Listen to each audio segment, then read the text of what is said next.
بہت سارے بچوں میں ہکلاہٹ جو ہے وہ بھی ایک بہت بڑا مسئلہ ہوتی ہے.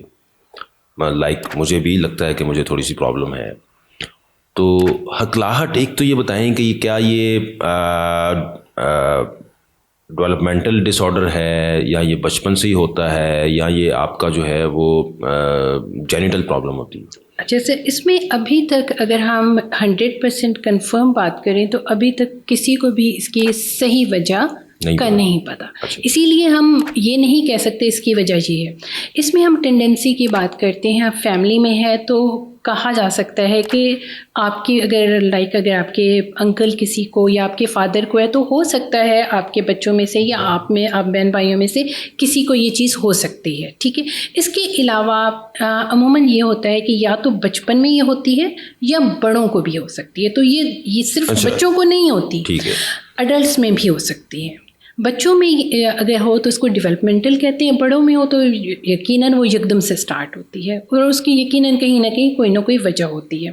اگر ہم اس کو یہ کہیں کہ یہ کسی طرح سے ٹریٹیبل ہے, یہ مکمل ختم ہو جائے گی اور دوبارہ کبھی بھی نہیں آئے گی, تو یہ چیز صحیح نہیں ہے. پہلی بات یہ ہے کہ یہ بہت بہتر ہو سکتی ہے. دوسری بات یہ ہے کہ اس کو دوبارہ ہونے کے چانسز بہت زیادہ ہوتے ہیں. تیسری بات یہ ہے اگر بچوں میں ہے تو عموماً 3-4 سال کی عمر میں یہ شروع ہوتی ہے. کچھ بچوں میں وقت کے ساتھ ساتھ خود بخود ختم ہو جاتی ہے. عموماً ہم یہ کہتے ہیں اگر بچوں میں یہ چیز شروع ہوئی ہے تو 6 مہینے اس کا نارمل ٹائم پیریڈ ہوتا ہے. عام طور پہ بچوں میں آتی ہے اور ود ان 6 منتھ خود بہت ختم ہو جاتی ہے بغیر کسی تھیراپی کے. تو عموماً اگر پیرنٹس لے کے آئیں ابھی 2 ہفتے ہوئے اور بچہ ہکلانا شروع ہے تو یقیناً ہم اس کے لیے کوئی تھیراپی ریکمینڈ نہیں کریں گے, ہم ان کو ویٹ کرنے کا کہیں گے. لیکن اگر بچے کی عمر 6, 7, 8 سال ہے یا اس کو پچھلے 4 سال سے اسٹیمرنگ ہے اور بچہ اب 8 سال کا ہو گیا ہے تو یقیناً ہاں اب اس کو تھیراپی کی ضرورت ہے. پھر اس میں ہم نے یہ دیکھنا ہوتا ہے کہ اس کا سیویریٹی لیول کیا ہے, اس کی زندگی کس حد تک متاثر ہو رہی ہے, تو اس کے مطابق پھر ہم اس کی تھیراپی پلان کرتے ہیں.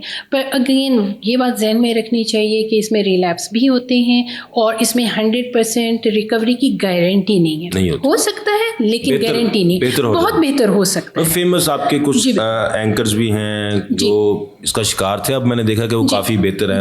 روف کلاسرا صاحب اس کا شکار تھے. کیا اس کا تعلق آپ کی تھنکنگ سے ہے؟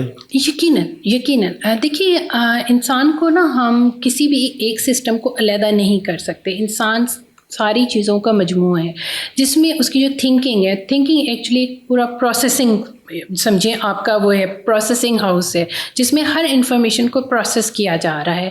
اگر اس میں کہیں پہ بھی گڑبڑ آ رہی ہے اس پروسیسنگ میں, اب پروسیسنگ میں ہم یہ نہیں کہہ سکتے دماغ خراب ہے, ٹھیک ہے, جیسے ہم کمپیوٹر کی بات کرتے ہیں اس میں اگر سافٹ ویئر خراب ہے تو وہ کمپیوٹر, اب ہم کہہ دیتے ہیں کمپیوٹر ہی خراب ہے, لیکن سافٹ ویئر اور چیز ہے, ہارڈ ویئر اور چیز ہے. اسٹیمرنگ میں یہی چیز ہو رہی ہوتی ہے جس کو ہم ہکلاہٹ کہتے ہیں, اس میں یہی چیز ہو رہی ہوتی ہے سافٹ ویئر یعنی پلاننگ یا پروسیسنگ جو ہے اس میں پرابلم آ رہا. ایکچولی میں ایک جگہ ڈسکس کر رہا تھا, وہ کہہ رہے تھے کہ یار اوور تھنکنگ جو ہے وہ شاید اس کا ایک پرابلم ہو سکتی ہے. نہیں دیکھیے اب اس کی ایک سادہ مثال دوں, جو 3.5 یا 4 سال کے بچے کو ہوتی ہے تو اس کو ہم اوور تھنکنگ نہیں کہہ سکتے. دوسری بات یہ اگر اس کی فیملی ٹینڈنسی ہے, لائک اگر باپ کو ہے, 2 ٹوین بردرز ہیں ان دونوں کو ہے, تو ظاہر ہے کہ وہ ہم یہ نہیں کہہ سکتے یہ اوور تھنکنگ کی وجہ سے ہے.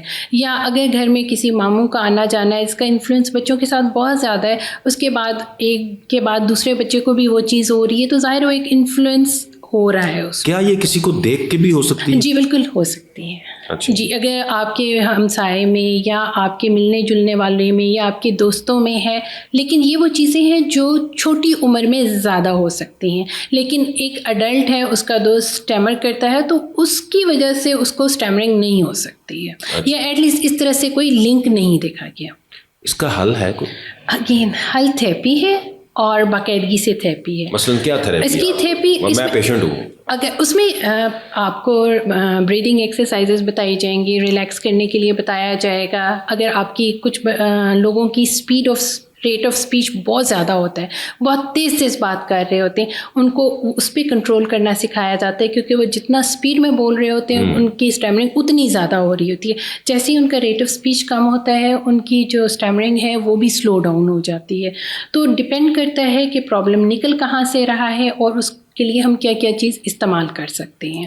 یہاں پہ ایک چیز اور میں ضرور مینشن کرنا چاہوں گی، خاص طور پہ جو 13, 14, 15, 16 سال کے بچے ہوتے ہیں، ان میں سے موسٹلی بچے ٹھیک نہیں ہونا چاہتے. یہ وہ عمر ہوتی ہے جس میں آپ بچے کو زبردستی نہیں کرا سکتے. اگر ہمارے پاس اس عمر کا عام طور پہ پیشنٹ آتا ہے تو وہ آتے ہی کہہ دیتے ہیں کہ ہمارے پیرنٹس کو ایشو ہے، ہمیں کوئی ایشو نہیں ہے. جب اگر آپ اپنے پرابلم کو پرابلم نہیں سمجھیں گے تو ظاہر ہے اس کے لیے آپ ایفرٹ نہیں کریں گے.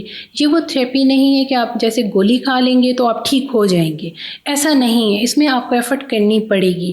اگر آپ ایفرٹ کریں گے تو اس کے بہت بہتر رزلٹس آ سکتے ہیں. اگین 100% گارنٹی نہیں ہے، لیکن اگر آپ پریکٹس کرنا ہی نہیں چاہتے، آپ کو پرابلم لگتا ہی نہیں ہے، تو ہاں یہاں پہ پھر مسئلہ ہو سکتا ہے. تو ظاہر ہے اس میں پھر آپ کے ریکوری کے چانسز بہت کم ہو جاتے ہیں. کہ میم ہم 3-4 جو بیسک اس کی ایکسرسائزز ہیں، کیا ہم ڈیمونسٹریشن دے سکتے ہیں؟ سر اگر آپ کا ریٹ آف اسپیچ زیادہ ہے، اب ڈپینڈ کرتا ہے، اگر آپ ان تھراپی سیشن ہوں گے تو ہم آپ کو اور چیز کروائیں گے. اگر ہم آپ کو گھر کے لیے ٹاسک دیں گے تو اور ٹاسک دیں گے. لائک اگر آپ کا ریٹ آف اسپیچ بہت زیادہ ہے اور آپ جتنا تیزی میں بات کرتے ہیں اتنا زیادہ اسٹیمر کرتے ہیں، اس کے لیے ظاہر ہے ہم آپ کا rate of speech slow down کروائیں گے. باڈی کو ریلیکس کرنے کے لیے بریدنگ ایکسرسائزز بتائیں گے. ٹھیک ہے. اس کے علاوہ آپ کو ڈپینڈ کرتا ہے اگر ریڈنگ میں بھی پرابلم آ رہا ہے، کیونکہ یہ بھی ایک بڑے مزے کی بات ہے، کچھ لوگوں کو ریڈنگ میں اسٹیمرنگ نہیں ہوتی ہے. کچھ لوگوں کو جو چیز یاد کی ہوئی ہے اس میں اسٹیمرنگ نہیں ہوتی ہے. لائک اگر میں آپ سے کہوں 20 تک کاؤنٹنگ سنائے تو آپ بغیر اسٹیمر کیے ہوئے 20 تک زبانی آرام سے. مجھے یہ پرابلم رہا بچپن سے. میں بیسٹ ڈبیٹر بھی رہا ہوں علامہ اقبال میڈیکل کالج میں. میں ڈبیٹ کرتے ہوئے یا اس وقت جب آپ کا فوکس ہے تو نہیں ہوتا، جب آپ کا فوکس نہیں ہوتا تو شاید اس وقت مجھے لگتا ہے کہ اگر آپ یہاں پہ آپ اپنی ہی بات کو یاد کریں کہ ہم جو پروسیسنگ کی بات کر رہے تھے، کیونکہ جب آپ کی فل اٹینٹیو ہوں گے، آپ کی پوری توجہ ہوگی تو آپ کی پروسیسنگ بڑی اچھے سے ہو جائے گی. لیکن جہاں پہ آپ ان اٹینٹیو ہوں گے، آپ کی توجہ خراب ہوگی یا ختم ہوگی یا دوسری طرف جائے گی، یقیناً آپ کی پروسیسنگ میں پرابلم ہوگی اور وہاں یقیناً آپ کہیں نہ کہیں ضرور پھنس جائیں گے. بہت شکریہ میم، تھینک یو.